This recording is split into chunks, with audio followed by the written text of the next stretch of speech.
Thank you. So I want to start by just mentioning something that pertains to other talks at the workshop and things that you all seem to be interested in. One lesson you might take away from my argument today is that careful, detailed linguistic analysis supports what Dan Harris argued yesterday, good Gricean that he is. When investigating the meaning of an expression, be careful not to attribute logical properties generally to the conventional semantic content of the expression when the explanation might properly be pragmatic. In particular, if we take syntactic logical form, LF, to be a reflection of the content conventionally given by the combination of lexical content and syntactic structure, it's a representation of what compositional semantics gives us, which, as we know, radically underdetermines the meaning that can be conveyed. So if the explanation is properly pragmatic, it needn't, and in fact, in my view, shouldn't be encoded at LF. And the difference is not just a matter of taste. Would one prefer a semantic or a pragmatic account? Maybe you think pragmatics is a wastebasket, so you'd rather not mess with it, huh? Logical form is nice and clear.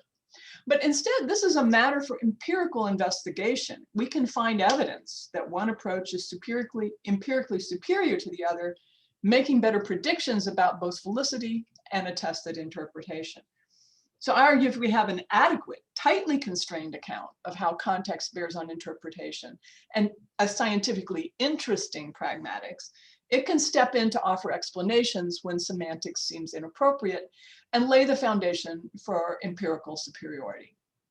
So what I'm going to offer today is a formal semantics and a dynamic pragmatics for imperatives that predicts the kinds of inferential effects that Dan was considering, among other things, including free choice disjunction and Ross's paradox. The pragmatics here operating without any special stipulations regarding the imperative itself, beyond what it is to issue a direction. Disjunction is classical and Boolean in semantics, but the pragmatic effects of disjunction with imperatives are not.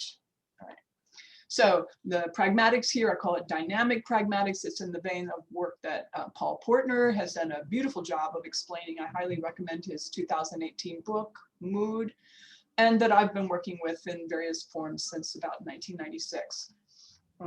And the imperative, I mean, I'm very fortunate to inherit a very rich literature on the imperative, which includes especially the work of Portner himself, Magdalena Kaufman, Nate Charlo and Kondorovny and Lauer, Monfred's work, Will Stars, a very rich literature. And really it's from that literature that I draw the desiderata with which I'm about to begin my talk, very briefly outlining them. So first we'll look at these desiderata. I will spend some time telling you what I think a dynamic pragmatics is, because not everybody would agree with me about that. Then I'm going to offer this imperative semantics and pragmatics and try to show you how it meets and satisfies all the desiderata that I'm laying out here. Very, very briefly, because we won't have time, compare with some other accounts, say a few comments about what Monfred was saying yesterday, and we won't even have time for conclusions. Okay, so the desiderata, if you are looking on the handout, you see this is a very rich data set. We're not going to go through this in detail. I'll just mention what's on here and you can see the evidence for it. Typically imperatives have no subject, although they sometimes appear to. There's arguments that it's not actually a subject, for example, failure of agreement between Johnny and Yor in 2. They display evidence of tense and aspect, and this is B, but always pertain to a future or present time, never past. There are past tense imperatives, but they seem to have a slight counterfactual, you should have done effect. And I don't have time to talk about that, but that can be accommodated in the present proposal. And one way you can see this is that, as people have noted, when you have a tag added to the English imperative, or when it's rejected, you use a form of future at will, like in 8. Take out the garbage, will you? Won't you? Take out the garbage, I won't. Okay, so you use this future at will. Okay, Now, the imperative may occur embedded, and that's a very rich literature itself, but that's very important. If a clause can occur embedded, that means it doesn't always have illocutionary force in and of itself. And it may display a wide range of flavors. This is a really important feature of the imperative. So Kaufman gives two main classes: the practical imperatives, things that pertain to something that the targeted addressee can actually do. They're actionable. And on the other hand, we have the expressive, something that nothing can be done about on the part of the target, the addressee. So for example, let's say, where am I down here? Expressives, enjoy the movie in 23. Yeah, you either enjoy it or you don't. It's not exactly actionable. So this is more, seems to represent a wish or a desire on the part of the speaker, okay? So any account of the imperative has to account for this wide range of attested flavors. In F, we see the first of a good deal of evidence that imperatives are somehow closely related to deontic statements, in that, for example, they permit valid inference of their deontic modal counterparts, as in these pairs. The father says to the son, finish your homework before you surf the web. And this effectively commits him to the truth of, you, son, must finish your homework before you surf the web. To a friend in trouble, hire an attorney. That implies that I think it's true that you should hire an attorney. In addition, the imperatives display constraints on interpretation and sequences of imperatives that are related to those on modal statements. They display similar performative constraints on follow-up to those displayed by most, which is the strong deontic, but not should is weaker and doesn't have the same set of constraints. They have a counterpart of deontic Moore's paradox. Again, this is all observed in the literature. And they display a certain amount of non-Boolean behavior with the disjunction.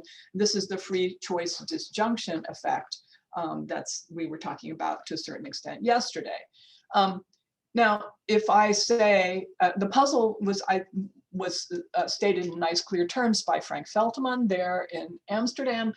Pay the bill online or take it to the gas company is related to giving someone permission to take either route in paying the bill, okay?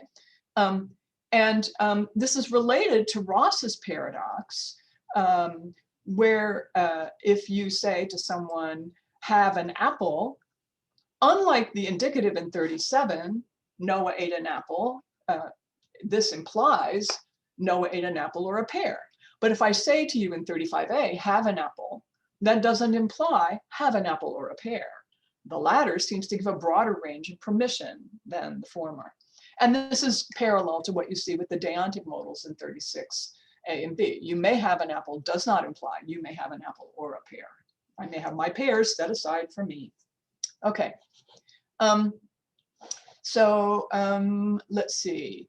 And let's skip down through some of these things for time. Unlike assertions, these imperatives are not felicitously subject to judgments of truth or falsity. When I say, how do I get to Harlem? You say, take the A train. Somebody else can't say that's false. Strange. They can say, no, take the number 37 bus. That's bad advice, something like that. But falsity is not something we attribute to imperatives. Even more importantly, Kaufman argues, because she wants a propositional account of imperative semantics, she argues that this is a slightly misleading test for whether the content is propositional. But I think even better evidence is that imperatives cannot occur with valuative sentential adverbials. This was observed by Gartner. And so you can't say, unfortunately, go to bed, but you can do a performative deontic. Unfortunately, you must go to bed, using the same adverbial. So there's some difference here between the clearly propositional modal deontic in 40 and the imperative with similar content in 39, as we saw earlier with some of the apparent entailments. And there's more to say about that, but I think that's a really important diagnostic for whether the content of an imperative is propositional, which is one of the big disputes in the linguistic and philosophical literature. There are other properties of the imperative, but again, I'm not going to go into those in detail right now. You can have a look at them later, and I'm going to argue that I can address all of these in the account that I'm going to offer you today. But in the interest of time, which goes all too quickly, let's take a look at what I mean by dynamic pragmatics, which is very closely related to what Paul means, though he wouldn't necessarily subscribe to every detail. In fact, there was one way in which we disagree. So I'm going to start by taking Bar Hillel's notion of an utterance. I'm going to adopt that. That's an ordered pair of a linguistic constituent and a context of utterance. So again, I'm very Gracian. If I'm talking about the linguistic constituent under an analysis, of course, I'm going to talk about its semantic content or conventional content. If I'm interested in meaning, I have to look at the meaning of an utterance, because it's only in context that we can look at the speaker's intentions. And I am Gracian, and I think that those speaker intentions are recognized as crucial. Recognizing them is crucial to grasping meaning, and we can only do so in context. Out of context, it's just a conventional content. We don't know how it's being wielded by a speaker. Okay, so semantics is the study of how the conventional proffered content of an expression under a syntactic analysis is compositionally derived. And so semantics radically underdetermines meaning. It doesn't tell you how to resolve anaphora or ellipsis, how presuppositions should be satisfied or projected, what implicature should be drawn, and a variety of other factors. Those are all things that we have to get from context. Pragmatics then is the study of how context comes to bear in interpretation concurrently with the compositional calculation of conventional content. This is a really important part of my view, and I can't spell that out in full here because it doesn't all pertain, but you'll see aspects of it that do. So, Pache Dan Harris, I think that if we want to understand interpretation and how semantics and pragmatics interact to derive it, it's crucial to understand what it means to be a context of utterance.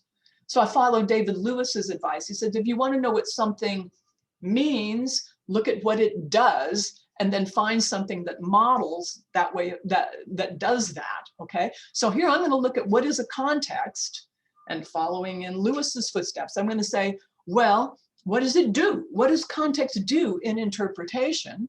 And I'm going to find a way of modeling that. I've been developing this for some time, of modeling what context does concurrently with semantic compositional calculation. And so I agree then that we cannot give an adequate account of how meaning is inferred using a purely dynamic semantics, which just says, oh, you have this thing, context, and you have this update function on context, and it just cranks out like a machine. The meaning of an expression there is just calculated as a function of some abstract data set. But what we're interested in here is mind reading, intention recognition, and that's a crucial part of inferring intended meaning. And it is, Dan, people who recognize intentions, not context. But people do need context to construct or retrieve a speaker's intended meaning. And there's ample psycholinguistic evidence that various kinds of contextual information play distinguished roles in that retrieval. So we need a theory of context. I actually have a paper, 2017, listed in the bibliography on the architecture of interpretation, where I bring to bear, I sort of give an integration of the psycholinguistic and corpus evidence I know for this view of context, which I think is when we're thinking about when you're thinking about a competence theory of interpretation. So here are the tenets of my understanding of dynamic pragmatics as that bears on interpretation. Roman 1 here is a claim that the universal functions of human linguistic discourse, and I'm going to characterize this in terms of the goals of the game, the language game, are to share information and, so the first is Stalnackerian, and to coordinate activity using illocutionary acts. These functions are reflected in the scoreboard of the language game, where we keep track of the state of play. We track both shared information and the current goals and plans to which the interlocutors are publicly committed, both individually and collectively. A non-defective context is one in which the interlocutors share the same content in their individual representations of what's on the scoreboard. So some people think it's important to give individual representations of the conversational record, or whatever you want to call it, and then you can just look at those parts of those representations that concur. Just as an idealization here, I look at an assumed idealized context score, where this is shared, it's assumed to be shared content. Okay, so this is a simplified version of my notion of context. It's a scoreboard for a language game. We aren't going to go through every detail of it, but I want to highlight certain aspects of this. You have a set of moves, a record of what moves have been made by whom, when. Some of them are accepted, some of them are rejected. All of that is encoded in the content here. And in particular, that kind of content is available in the common ground. So the set of propositions treated as if true include not only proffered propositions, things that people have asserted, but all kinds of content, non-linguistically shared content, and information about the state and progress of the conversation or the discourse itself. So this is a very rich body of information. The second central component on the scoreboard is the QUD. I'm not going to be talking about it a lot today. I'm going to use it in a couple of examples, but these are the set of questions under discussion, very tightly constrained about what constitutes a well-formed set of questions under discussion, the logical relations between those conditions constraining what's felicitous. And then we have G, and this is a set of goals, intentions, and priorities in effect at the time of the snapshot of the context, such that for every individual that's an interlocutor, that's the set I, there's a possibly empty set of I's publicly evident prioritized desiderata, including those goals that I is publicly committed to at that time to trying to achieve. So, and this is a complex set. It includes intentions, goals, and plans. Plans involve complex organizations of goals and priorities established over an individual set of goals. So this perspective is this is a difference from Portner's notion of dynamic pragmatics, because he just has to-do lists or multiple to-do lists with slightly different flavors, the ones you gotta do versus the one you wanna do or something.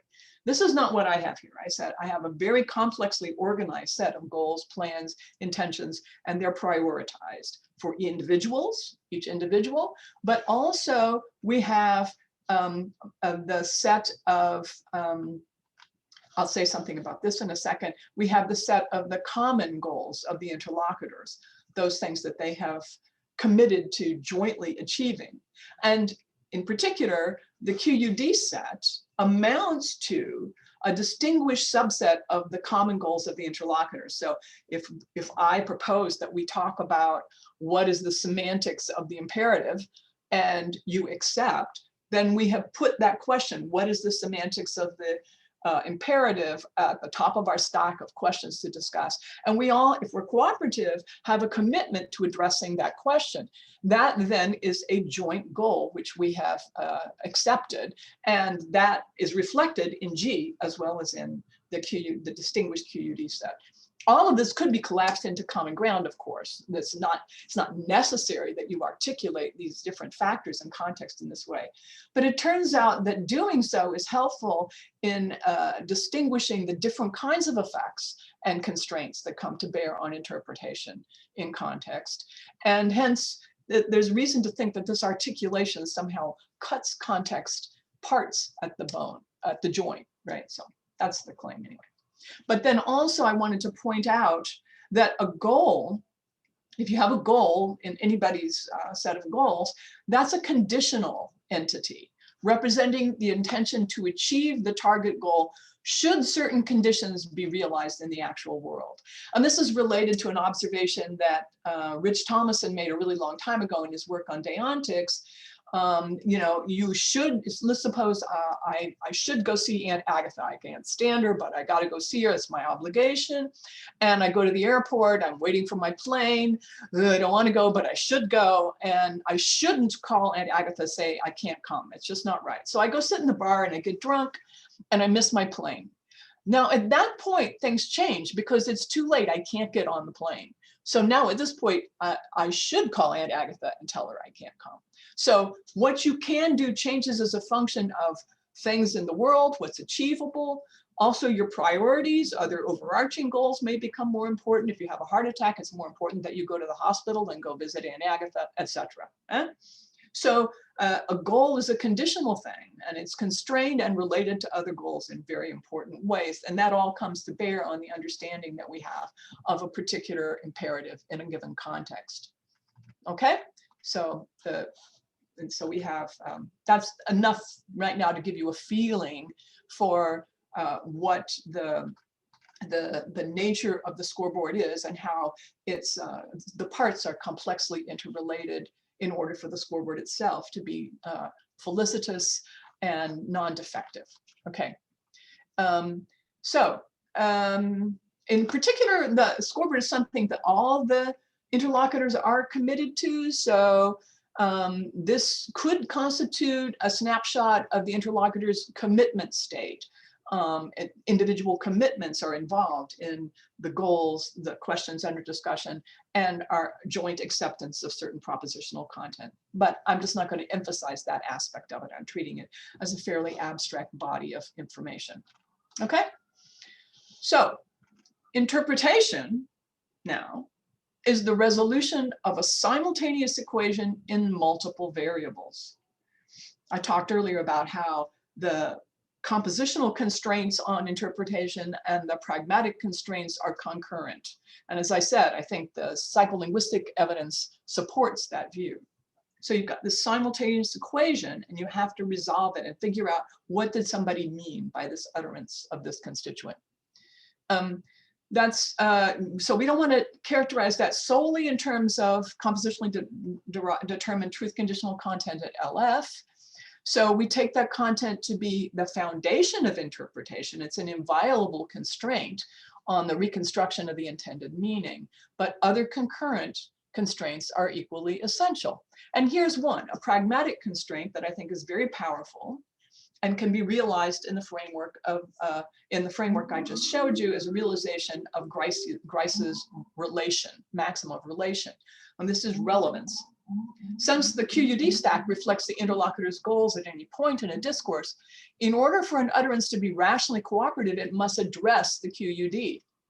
And an utterance addresses a question if it either contextually entails a partial answer to Q in case M is an assertion, or it's part of a strategy to answer Q. So M might be a sub-question. If I ask too big a question, I say, well, let's break it down.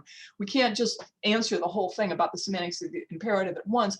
Let's look at the semantic type of the imperative and evidence for that. What is the semantic type? And that's a sub-question. So we're developing a strategy for addressing this bigger question, okay? So that is a way of addressing a question, is proposing a sub-question. Or the move might suggest an action to the addressee, which if carried out might help to resolve the question in case M is a suggestion or a direction or a command or something of this order. So if you say, where are my socks? And I say, look under the bed, that imperative utterance is presumably helpful if I have reason to think that if you carry that action out, that will help you to resolve the question of where your socks are. Yeah? So arguably, this notion of relevance is not an arbitrary stipulation, like an arbitrary rule of the game, but it follows from the goals of the games and the intentional structure, intentional with a T. This is an intentional structure, this discourse of scoreboard. The QUD is a distinguished subset of the interlocutor's goals and intentions, those immediate in the game itself. Holding a goal, being committed to one, commits one to achieving it. And that the is a typo there. One's immediate goals are those to be achieved first. Hence, if one is sincere in committing oneself to achieve the goals jointly established in the context, one is committed to addressing the question under discussion. And that's what relevance captures. It's not an arbitrary stipulation.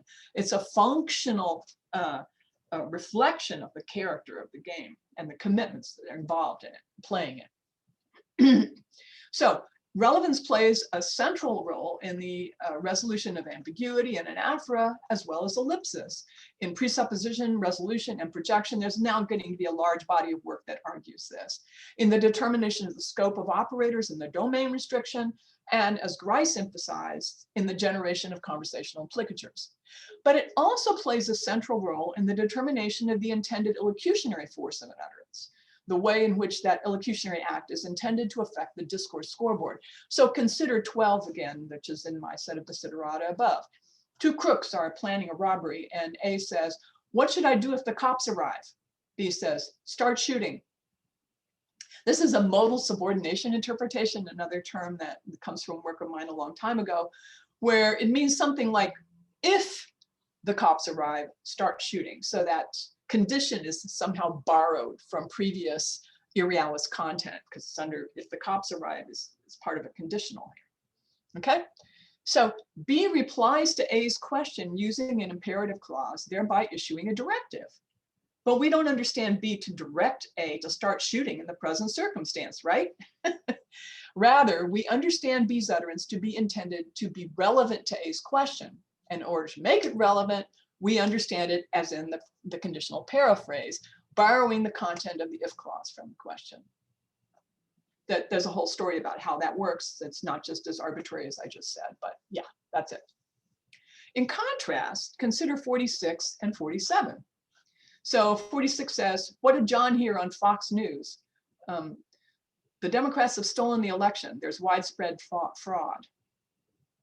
Now, is B committed to the truth of the propositional content of the Democrats have stolen the election, there's widespread fraud?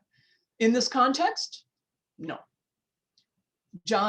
B is committed to it being true that what John heard on Fox News was that the Democrats have stolen the election. Yeah, you know that not from the form of B's utterance itself, but from the context in which it's uttered, and the assumption that B is being cooperative and says something they take to be relevant to the question under discussion.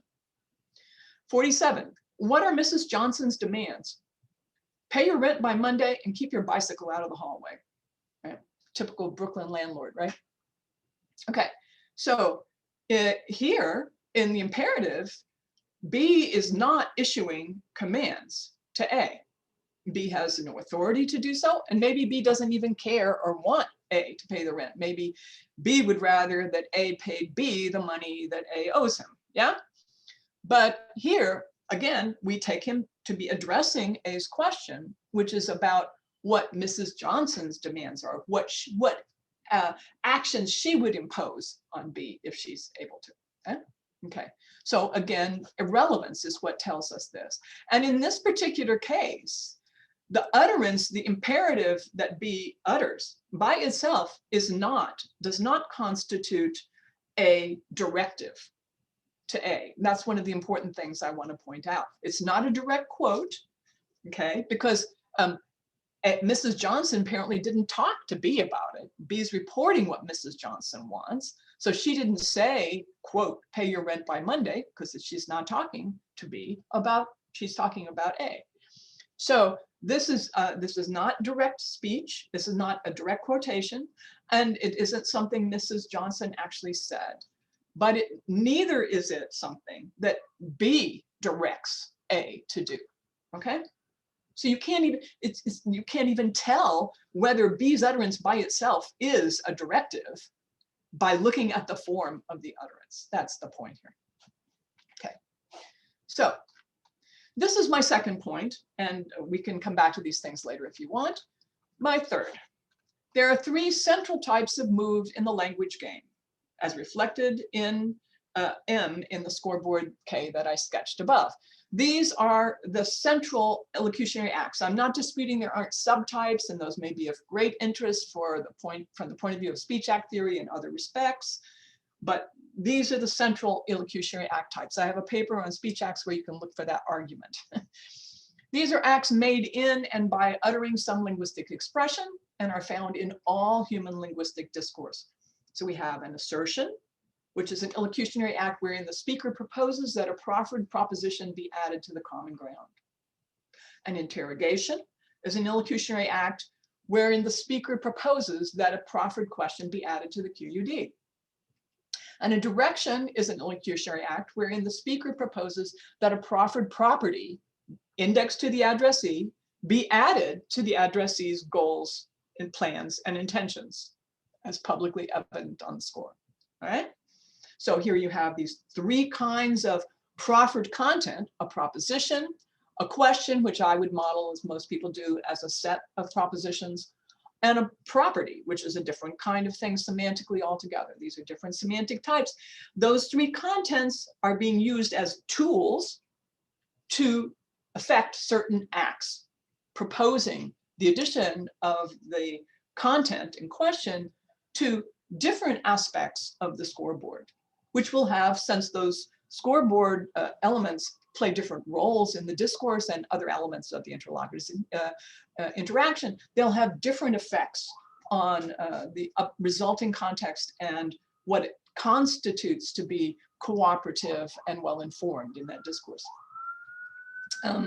So the use of proffered in these characterizations is a term, again, that I introduced some time ago, means, and I use it because you can't talk about the asserted content, you want to talk about across different kinds of content. So the content that's asserted or asked or directed means that the proposed additions constitute the core conventional content of an utterance, rather than being, say, presupposed or conversationally implicated. Okay, so proffered content is the core, just some intuitively what is said. I think that's what Craige was trying to get at. So there's an extensive literature now in linguistics on how to distinguish proffered content from other aspects of the conventional content of a constituent. So remember, I mentioned yesterday, I asked Monfort a question about whether you could directly respond with yes, no, that's true, that's not true, to the illocutionary content in his logical forms. And he said, no, you can't. And I said, well, that argues it's not at issue, hence not proffered. And we'll come back to what that would mean for his account on my story, okay?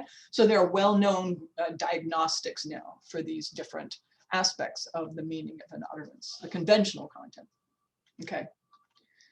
Fourth point, only utterances with a grammatical structure whose semantic content is complete, consistent, and coherent may be understood to constitute illocutionary acts, to constitute moves in the language game. So what do I mean by this? Now, of course, there are fragmentary utterances, and I'm not going to talk about them here, but most everybody would agree that they have to be understood as either anaphoric or elliptical for additional content that effectively makes them complete, consistent, and coherent moves, if that's how you're going to understand them, okay? But that's a whole separate question. So we're just going to look at ones that are complete, so that all functors are given their subcategorized arguments with any anaphora or ellipsis fully contextually resolved. Okay? This consistent, so semantic consistency here, and coherent, so that all subconstituents and their denotata are integrated into the syntactico-semantic structure, right? So no things hanging on doing nothing. You got to reparse, you know, if it doesn't work the first time around, or else it's infelicitous. So those are the only things that that are understood to be illocutionary acts, things that have this notion of satisfy completeness, consistency, and coherence. Now, 5, there are 3 universally attested clause types with corresponding semantic types. I've already alluded to this. Now, these are clause types, not illocutionary force types, okay? Clause type, you have a declarative clause that denotes a proposition. Proposition is a set of possible worlds. An interrogative clause denotes a question. That's a set of propositions, set of sets of possible world. And an imperative clause denotes an addressee targeted property. A property is a function from entities to a function from worlds to truth values. Yeah, so these in classical Montague grammar. You could model those with different kinds of types if you had different ideas, like there's some people think questions should be better modeled as higher order functions. That's okay, as long as they're distinguished in semantic type from the other types of speech acts. From the point of view of the story I'm telling you today, that's all I really need, okay?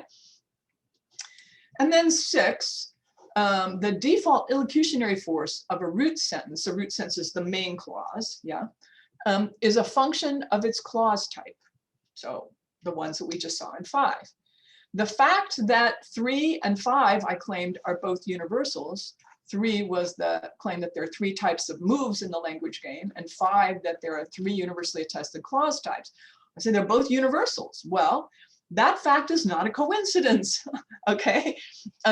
In fact, but is a reflection of the way that these semantic types are perfectly suited to the pragmatic functions, the roles that they serve by virtue of their default illocutionary acts, the ways that they are designed to be used in the language game, okay? So, but like, remember what Wittgenstein said, just because you got a tool doesn't mean you got to use it the way it was designed to be used, right? So keep that in mind. Okay. So this is reflected in Paul Portner's illocutionary force linking principle, which I've modified slightly to change it for respects in which Paul and I don't quite have the same view. So, but it's his idea, yeah. The default illocutionary force of a root sentence whose denotation is a proposition is that of an assertion. Duh, because that's what assertions use, propositions. The default force of a root sentence whose denotation is a set of propositions is that of interrogation. Duh, it's a question. So of course that's how you tend to use it, yeah, to pose a question. And the default force of a root sentence whose denotation is an index property is that of direction. I'll talk to you about the index part in a minute, but that means it's only defined for the addressee, okay? So it's a special property. Okay, and crucially, besides the default uses of the 3 main clause types given by this illocutionary force linking principle, there are other ways to commit the illocutionary acts in 3. For one thing, as has been extensively discussed in the literature, not all moves made by uttering a clause whose root is clause type T, whichever that is, have T's default illocutionary force.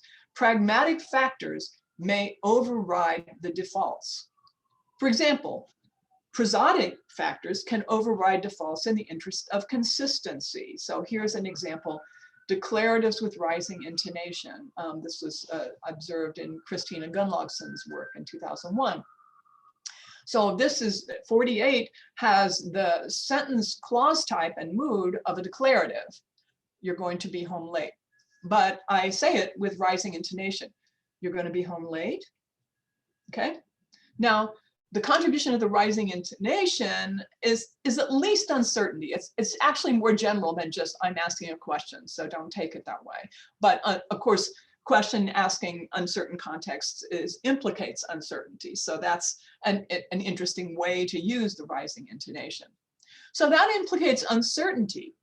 But of course, I've said a declarative, which if it were an assertion, would indicate that I'm committing myself to the truth of the proposition expressed. So to avoid pragmatic inconsistency, this is not what Gunnlaug says, by the way, or many other people, this is what I'm saying.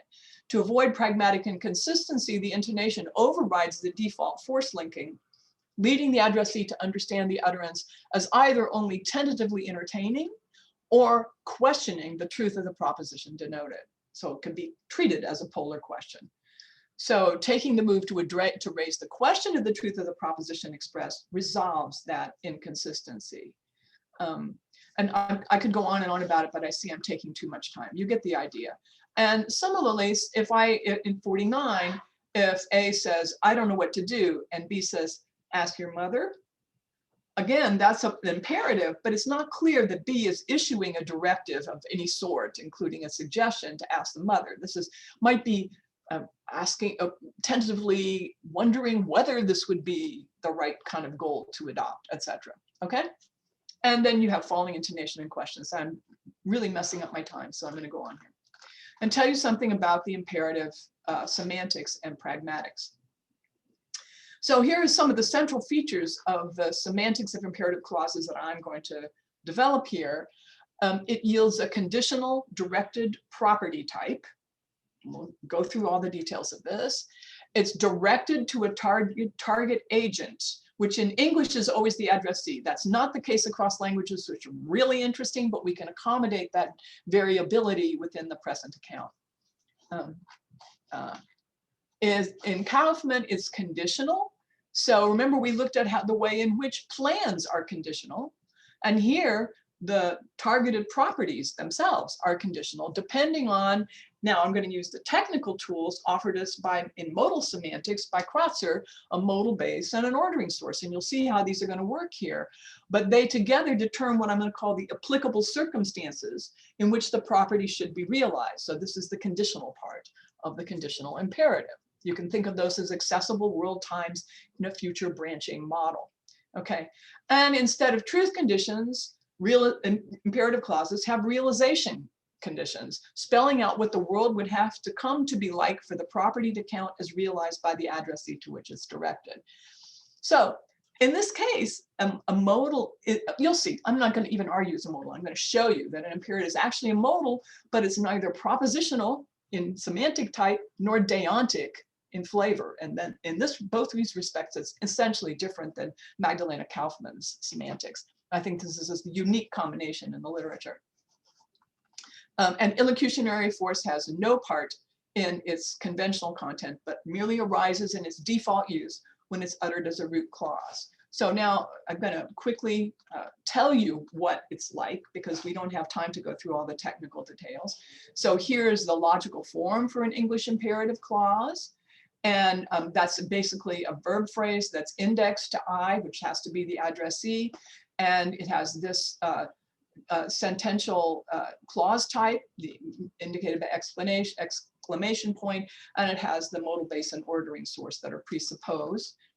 We assume, just for ease, a strict order over times across worlds. And this is the priority and time relation. And I define a branching future here. There's a lot of ways to define branching future models, but the basic idea is we have a bunch of worlds that are just the same up to a certain point, and then they differ, right? So we don't know which of those worlds we're in with respect to the futurity at a given point, just that they're all alike up to now. But at one point, one goes this way, another goes this way. So this is just a defined branching future model. And then the applicable circumstances that I define, I'm going to paraphrase it here at the bottom of page 9 on your handout. The applicable circumstances given a world and time of interpretation, which are the world and time of issuance for an imperative, that yields the applicable circumstances under the presupposed modal base and ordering source. And this gives you a set of circumstances, world time pairs, which are on a branching future from they're in the future with respect to the time of issuance. And so are effectively circumstances in the same world. There are the type of circumstance in which the modal base is realized, so that the conditions that warrant the realization obtain. And there are circumstances in which the realization is maximally consistent with the relevant agent's other plans, goals, and priorities at the realization time, and reflected in the ordering source. So the modal base tells you what the conditions warranting are, and then you have to see which of those warranted conditions are a deal with respect to other goals and priorities of the interlocutor. And that's a really important part too. So here's my conventional content. And again, I'm just going to talk about the paraphrase here.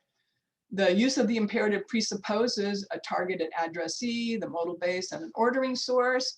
And it takes a circumstance of evaluation and the addressee, because this individual has to be the addressee. That's why it's a targeted property.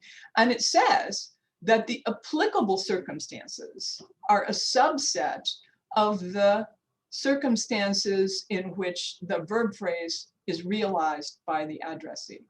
Okay, so this is a function from individuals, the addressee, to truth value, the truth that in all the circumstances, the applicable circumstances, the targeted individual realizes these the property.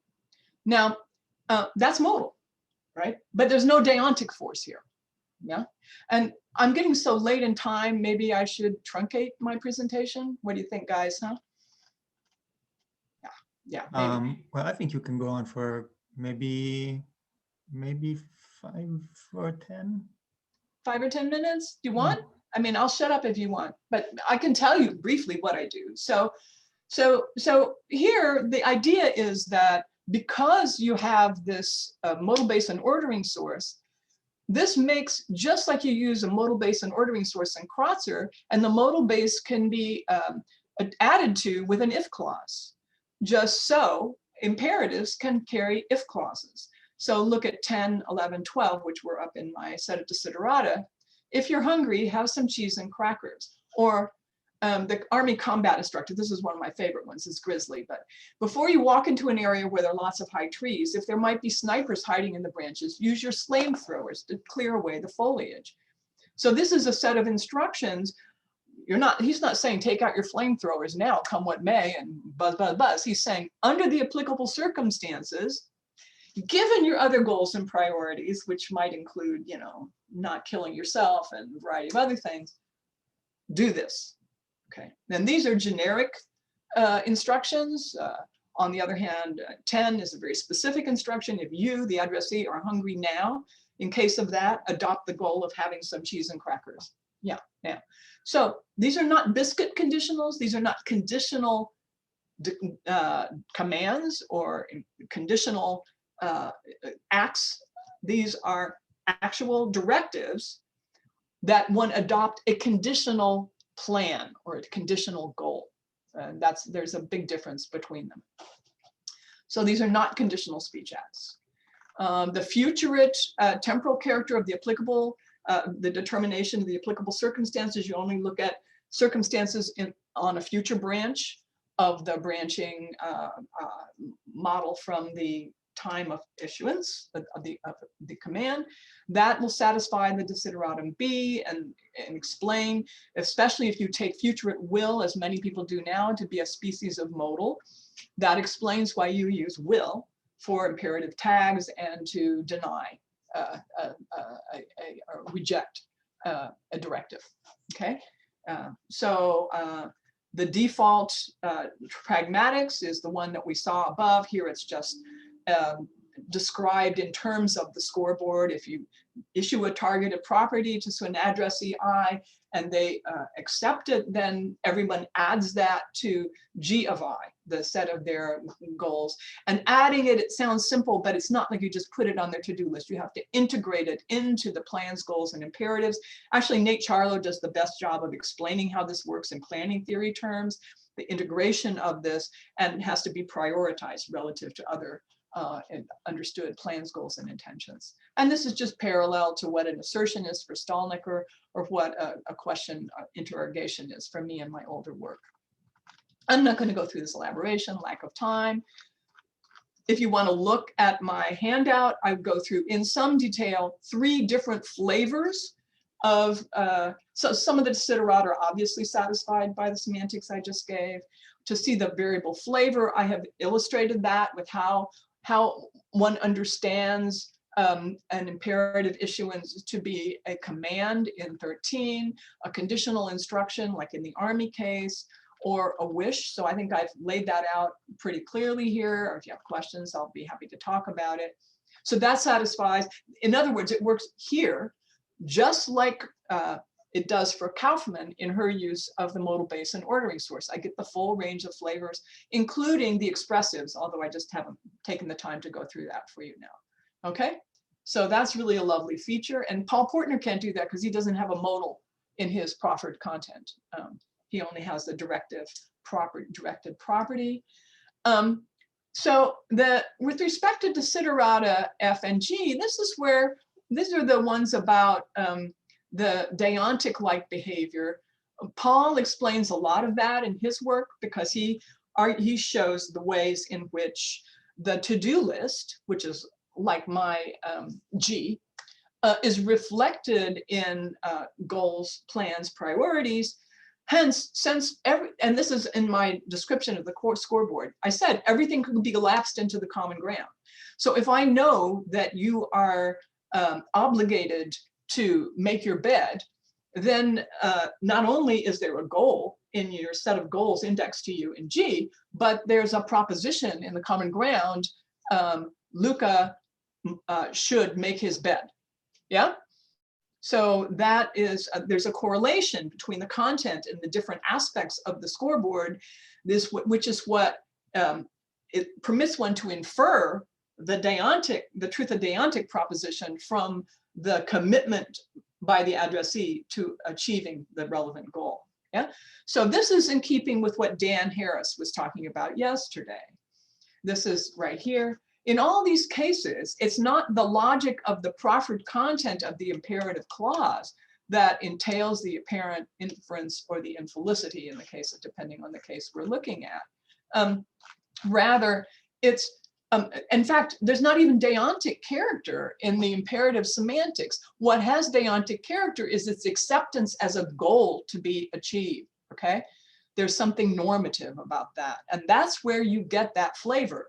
So that when an imperative is used to issue a direction, which is not when it's embedded or in one of these answers to a question where the speaker's not committing, its acceptance and adoption by the addressee entails certain other commitments that can be paraphrased in deontic terms. It's the pragmatics that's deontic, in other words, not the conventional content itself, okay? And something similar, I mean, again, I don't even have to do this because Dan did it for me yesterday with respect to free choice disjunction and Ross's paradox. Now I would have something different to say about Ross's paradox. So Dan, if you want to ask me about that, I can go back to this page in the handout and talk through the way in which I would not use Holton's partial intentions. I think we can get this for free using a form of a domain restriction with my G, okay? But that's nicer for me, but okay, whatever. So Dan has explained this to us, why we get these, why we have the Ross's paradox. It's not a paradox. It's that, and why the disjunction seems not to behave in a Boolean fashion in imperatives. In the logic of the imperative semantics, it's Boolean. It gives you the union as the thing, as the set of worlds that are permitted. Okay, that were apple-eating pairs and apple-eating worlds and pear-eating worlds. But the pragmatics is what tells you that giving you the permission to eat an apple doesn't give you permission to eat an apple or a pear. Okay, etc. So there's more to be said about that. But it's not the logic. It's not that they're non-Boolean in disjunction. It's that the pragmatics is not Boolean. Okay. So I'm not going to go through all this in detail here. I have certain features of my account which I think are superior to all the others. Everybody else falls down somewhere.